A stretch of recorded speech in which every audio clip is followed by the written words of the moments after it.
So I've been looking for the perfect 85mm lens for my RF mount camera kit, and I've been trying to judge best lens versus price point, but so far I haven't found that perfect fit. So that led me to the EF 85mm f1.4L IS lens, and this is an EF mount lens, and that has some disadvantages when adapting to the RF mount, but it also has some advantages. So I'm going to look at what are the pros and cons and strengths and weaknesses of this lens, who it might be right for, and is it the perfect 85mm for me?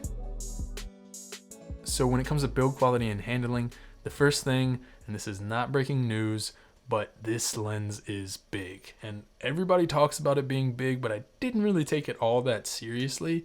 But when I got it, this 85mm lens is almost the exact same as my Sigma 24-70 f2.8 art lens, which is a big lens. But for me, the 24-70 Sigma art lens is actually the lens that I use the most. So I'm actually completely fine with the size and how that pairs with the RF mount mirrorless cameras. But if you're looking for a small, lightweight, compact 85mm option, this is definitely not going to be it. It weighs 2.09 pounds or 950 grams. And this is an EF mount L series lens, so that means it has a metal construction. It's very premium feeling. It is weather sealed, and it does also come with a lens hood. Now, some people are picky about the quality of their lens hoods, which confuses me. Like, it's a piece of plastic that blocks light from coming in from weird angles, right? Like, I do know that there are some really high-end lenses that have metal lens hoods. That seems completely unnecessary to me, but if you are a lens hood snob, you might be unhappy with this lens hood. Now again, this lens is an EF mount lens, which means it's native to the Canon full-frame DSLR mount, but EF lenses are actually able to either fit or be adapted to all of the Canon cameras, so whether that's an EFS or an M mount camera or EF mount cinema cameras, or maybe most importantly, the RF mount cameras. And when you're using this with an RF mount camera, you will obviously have to use an adapter, and the disadvantage of that is that extra weight, extra size, extra gear that you have to add to your kit, but potential advantages are that you can use things, especially for video, like the ND filter adapter and speed boosters. As far as on the lens, we have one pretty large focus ring, and it's nice to use if you're manual focusing. I found that it had a decent focus though. We also then have an autofocus to manual focus selector switch and an image stabilization on and off switch, which brings us to the thing about this lens that I was most interested by, and that is that it has image stabilization optically in the lens. The filter thread on this lens is 77mm, which is a pretty common filter thread, but whether that's a good thing or a bad thing is of course going to depend on what lenses with what filter sizes you already have. Alright, so let's talk about photography, and that's really what this lens was made for. And it's an 85mm lens with an f1.4 aperture, and that sounds like a dream, especially for something like portrait shooters. Now, obviously that's not an f1.2 aperture, but we do also have optical image stabilization in this lens. So let's actually talk about the image stabilization in the lens for a second, because here's the thing. At 85mm, hand holding, you should typically be able to hand hold a shutter speed at 85mm of somewhere between 1/160 and 1/200 for an average shooter. And that means that in order to slow down the shutter speed enough for image stabilization to make a difference, you're going to start to get motion blur in your subject if it's not something that's completely still. So even like leaves on trees in the wind, you would get motion blur. So it can definitely give you some extra creative options, but image stabilization in a lens at this focal length for photography is definitely not a deciding factor for me. So what are we looking for here? Obviously the image quality. And with this being an L lens, I expected the image quality to be good, and it is really good actually. I absolutely love it. I really love the color rendering from this lens. It has that really true to life colors, but also with that classic Canon warmer tone that you get I'll say that's more of an L lens thing. You don't necessarily get that warmer color tone from cheaper, lower end lenses from Canon, but I really love the colors that I'm getting with this lens. And I will say I'm a huge fan of the 85mm focal length anyway. I just like the aesthetic. And the main thing for me with this lens here is, first of all, it resolves really well, but beyond that, the micro contrast that you get with this lens, especially if you're stopping down to like f5.6 or f8, which is where I shoot a whole lot of my stuff, especially on 85mm anyway, the micro contrast is so nice. And all of those things, the colors, the micro contrast, the resolving power of this lens just adds up to an image quality that I really, really like. And that's not to say this image quality is technically perfect. If you're shooting in the sun, for instance, you can get that purple fringing, but subjective image quality, I absolutely love the images from this lens. So one thing, of course, everyone's going to want to know with an 85mm f1.4 lens is how is the bokeh? And again, subjectively, I really like the quality of the out of focus backgrounds on this. I think they have a really nice aesthetic to them, but if you're talking specifically about the bokeh balls and lights that are out of focus in the background, they do tend to have a cat's eye shape to them, and I don't think it looks bad at all. And honestly, the perfect shape of bokeh balls in the background of my images has never really been that big of a deal to me anyway, but the bokeh ball purists here might not appreciate that. One of the things though that I really love about an 85mm lens is getting detail shots, but with this 85mm lens, the minimum focus distance is 2.79 feet, and maximum magnification is about 0.12 times, and that is very far from being a macro lens. You're not really going to get tiny detail shots or be able to fill up the frame with anything much bigger than my dog, for instance. Autofocus performance though with this lens is really good, and honestly, I haven't noticed any situations where it wouldn't have kept up with autofocus on a native RF lens. And really, this is one of the latest EF mount lenses, so it's just not lacking in autofocus performance at all. It definitely keeps up with tracking and the mirrorless autofocus systems, which is really good because depth of field at 85mm with f1.4 aperture is really, really shallow. Sharpness with this lens, even wide open, is good, even if it's not as perfect as some of the L series primes on the RF mount.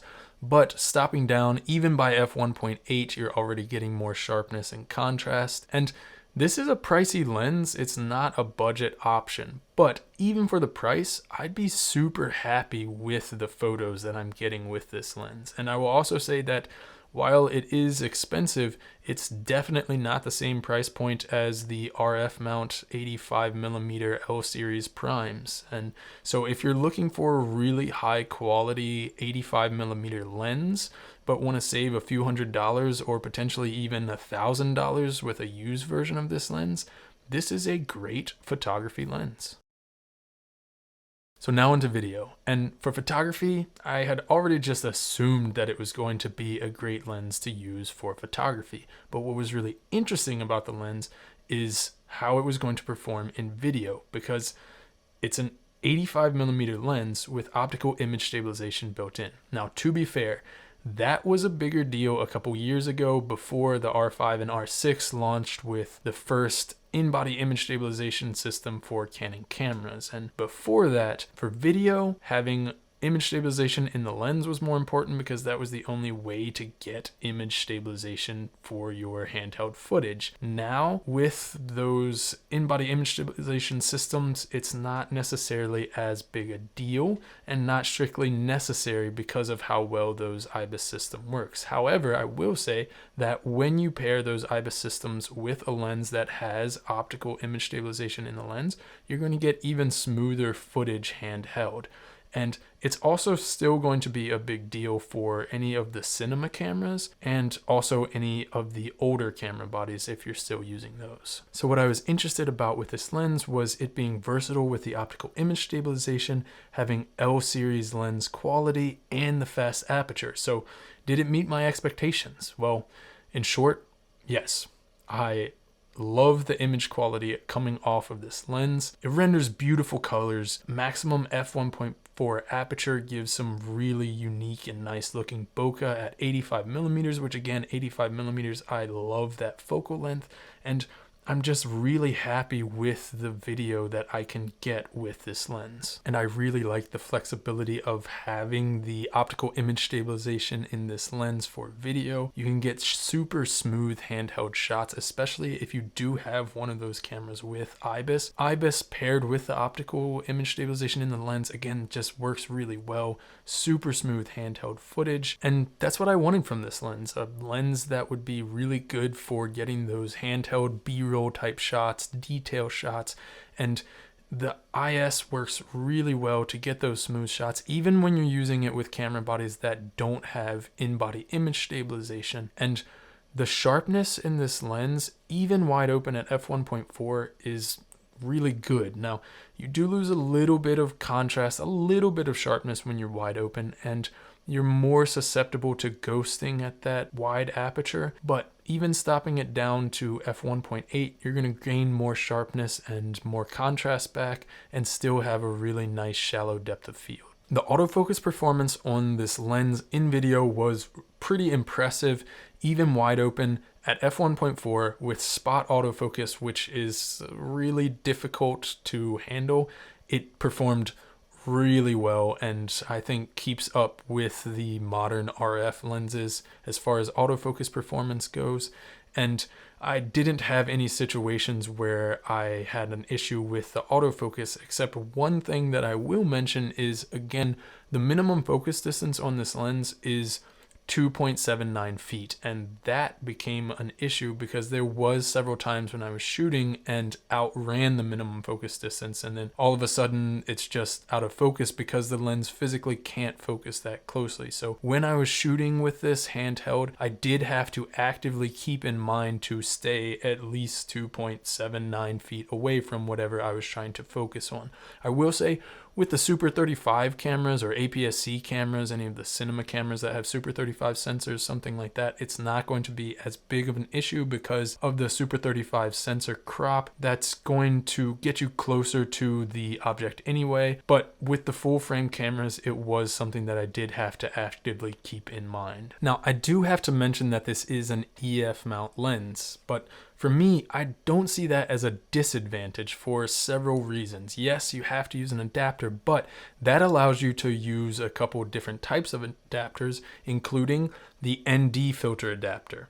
And I think that's a much better solution for an ND filter than having to screw one on the front of the lens. I will say it's not a perfect system, but again, preferable for me to a screw-on adapter on the front of the lens. Also, most of Canon's cinema cameras, as well as a lot of cinema cameras from other brands, are EF mount, which means that I'll not only be able to use this lens with my RF mount cameras, but also my C100 and any other EF mount cameras that I would be using, as well as any other RF mount cinema cameras like the C70. And talking about the C70, I actually see it as an advantage there as well, because it being an EF lens, you can use the EF to RF speed booster and then get a full frame 85mm field of view with the Super 35 sensor on the Canon C70. And now, not only the Canon speed booster for the C70, but Viltrox also has an EF to RF speed booster option, and it's much cheaper. And with that option, I would also consider that as a possibility to use with some of the RF mount mirrorless cameras, and I'll actually link to a video I just did of a review on that speed booster from Viltrox. But outside of having a larger minimum focus distance, I really don't know what else you could want from an 85mm lens for shooting video.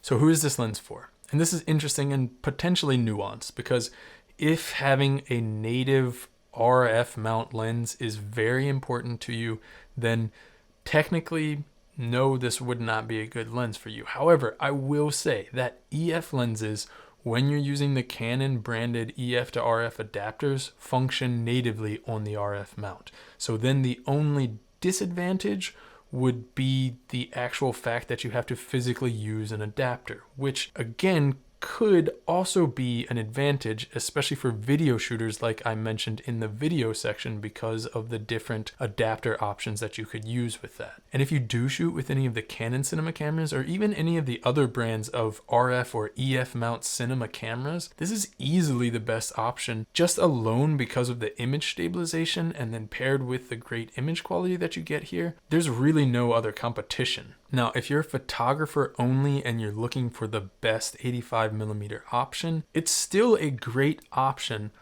but there are other options to look at that point. And if you're just looking for the best technical image quality, there is the RF 1.2L lens. And I think, again, technical image quality alone, the RF wins pretty hands down. And both of these are going to be pretty expensive options, but for the EF lens used, you're going to get it for around $1,000 cheaper than the RF lens. But again, if you're just looking for the best technical image quality, I think the RF f1.2L is going to be the option. There's also the Samyang Rokinon 85mm f1.4 option, and I haven't used this personally, so I can't personally say anything about the image quality and whether that would be comparable to this lens or not, but I will say that it is much cheaper. In fact, if you look at both of the lenses new, the Samyang Rokinon option is about 1/3 of the price of this EF lens. Then there's also the RF 85mm f2 macro lens, and that's an interesting option for photographers because while I don't think the image quality is as good, it does also have image stabilization, and it does have that close focusing distance where you can get 50% magnification with that lens. So I do think it's more versatile. And I will say that if you're a new photographer or new into the RF mount and are trying to build out your lens kit on a budget, that's probably going to be my suggestion, is go with the f2 macro IS lens, because that's going to be able to fill a couple roles with having the 85mm lens for portraits and that kind of thing, but also being able to do some macro and detail type shots that the 85mm f1.4L is not going to really be able to do because of its limitations on close focus distance. Now, if you are a hybrid shooter or you shoot video specifically on an RF mount mirrorless camera, then it becomes a tough call if you have one of the mirrorless bodies that has image stabilization. And that's not to say it's not a good choice, because it's still a great choice, but there are a lot of options here. And again, if price isn't an issue, the RF 85mm f1.2L is probably going to be the best choice, and the fact that it doesn't have optical image stabilization isn't going to be a big deal because of the camera bodies having the IBIS systems. If price is an issue, then again, I haven't used it, but the Samyang Rokinon lens might be a possibility for being in that budget range. But also, if budget is an issue, then there's the EF 85mm f1.8, which is still a decent option and is a tiny fraction of the price of this f1.4L lens. But in any case, I think it's a great lens, and I don't have any problems making a recommendation for this lens. But I hope you enjoyed the video. If you did, give it a thumbs up. If you are looking at 85mm lenses, or you have any insight or input or thoughts about this 85mm lens or other 85mm lenses I should try, let me know in the comments below. If you are interested in this lens or any of the other gear that I've talked about in the video, in the description I'll have links, and these will be affiliate links to all of the products. And if you purchase through these links at no extra cost, you'll help to support the channel so that I can continue making videos for you guys. If you haven't yet, hit the subscribe button and then hit the bell icon so that you can get notified of all the videos I make here on the channel. Thanks. See ya.